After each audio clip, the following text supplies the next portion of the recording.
to Studio One Vintage Guitars, New Zealand's home of vintage guitars. My name is Nick Brightwell, and today I'm stoked because we have a 64 D-18 in stock.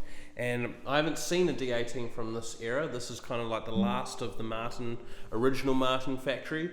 So this guitar is made out of high glue. It does not have Adirondack top, so it's an interesting animal because most of the sought after D-18s have Adirondack, but also are astronomical in price. So this guitar is reasonably priced for its vintage and just sounds absolutely amazing. If you can see just over my shoulder here, this is a 44, and I've just been playing both of these. This one is very close. That's surprising to say, but it is very close. It has the same amount of projection, has the same feel as well. So I'll just do a little bit of Leo for you.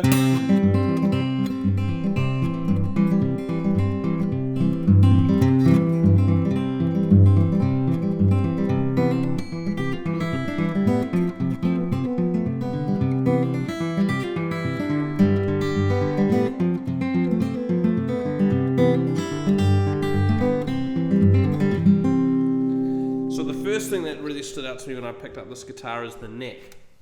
Now, I don't know if this period of time Martin were making really thin necks. This is almost like the thinnest Martin neck I have played. I'm not quite sure, but the only time I've played necks this thin is when the neck has been planed off. So, you know, you wear the frets down so much and the angle of the neck is kind of now needs to be readjusted, and they can't quite do that, so they plane off this end of the neck to kind of lower it to make it all straight again. So what ends up happening is the ebony fretboard gets a bit thinner, so in all the neck starts feeling quite narrow. So, not narrow, thin, I mean. So all that means is that this guitar just plays so well and has such a big sound to it.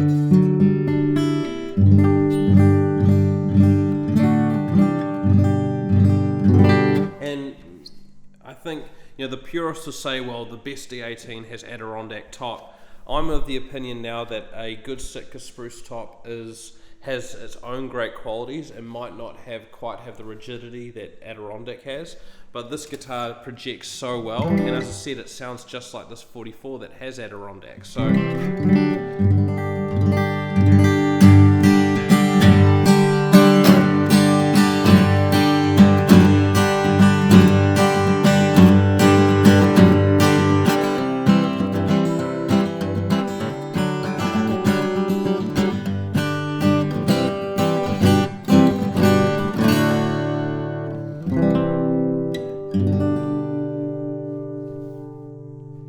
I'll say right now, if you're looking at the strings and going, hey, they don't look like your phosphor bronze John Pierce, we're actually running the bronze string joy on here, the 54 to 12s.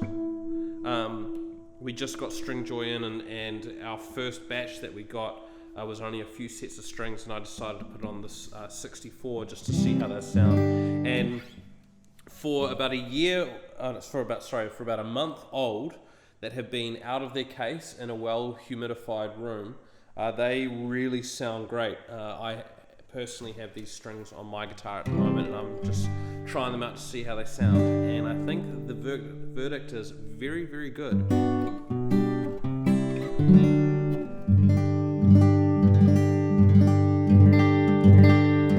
Here, listen just to the difference in how it responds. So I'm strumming my thumb. Now I'm going to strum with my nail.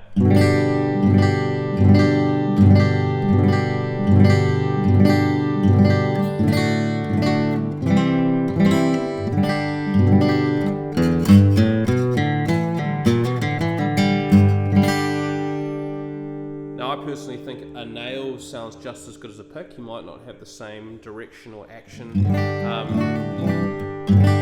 but it's a very, very good sound. Sounds just like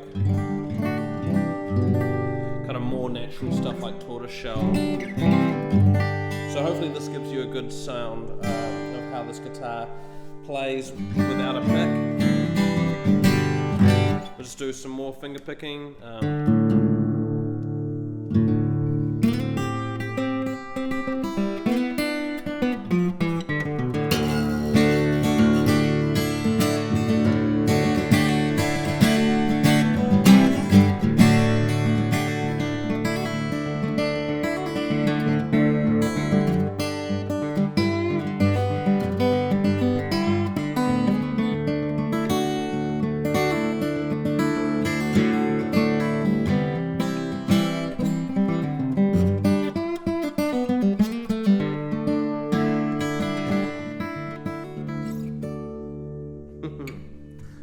this is just an exceptional guitar.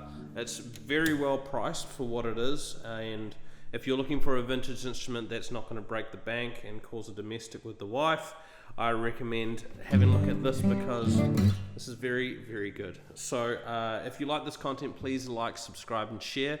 Any support that you give us goes really far. We're just building this channel and enjoying it a lot, so yeah, any support is very welcome and appreciated. To all the people that are watching us consistently, thank you very much. I hope you can see that we're getting we're improving and kind of evolving.